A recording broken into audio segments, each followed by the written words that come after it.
Rajkot ST બસના લોકાર્પણ પછી આટલા દિવસ બાદ એસટી ડેપોની અંદરની બાજુએ પોલીસ ચોકી શરૂ કરવામાં આવી।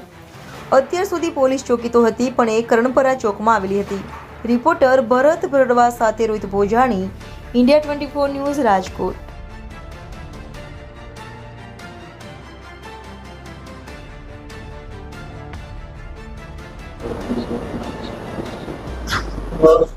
ખાસ તો રાજકોટ એસટી ત્યારથી આપણે રાજકોટ બસ સ્પોટ ઉપર જે મુસાફરો ખૂબ વધુ પ્રમાણમાં ઘસારો રહેવા પામે છે તેઓની સુરક્ષા અને સલામતી જળવાઈ રહે તેના માટે છે આપણે પોલીસ ચોકી પણ બસ સ્ટેશન ખાતે છે એ ચાલુ થઈ જવા પામેલી છે।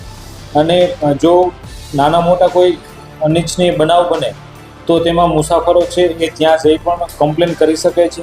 કોઈ ખિસ્સાકાતરુથી પણ કોઈ એવું બનાવ બને તો એના પણ કમ્પ્લેન છે એ કરી શકે છે।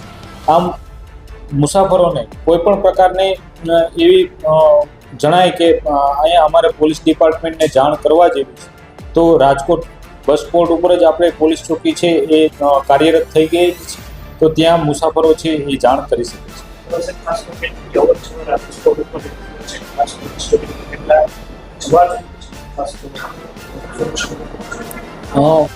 રાજકોટ બસ સ્પોટ ઉપર એવરેજ આપણે 40,000 થી 50,000 મુસાફરોનો દરેક દિવસોની અંદર છે ટ્રાફિક રહેતો હોય છે।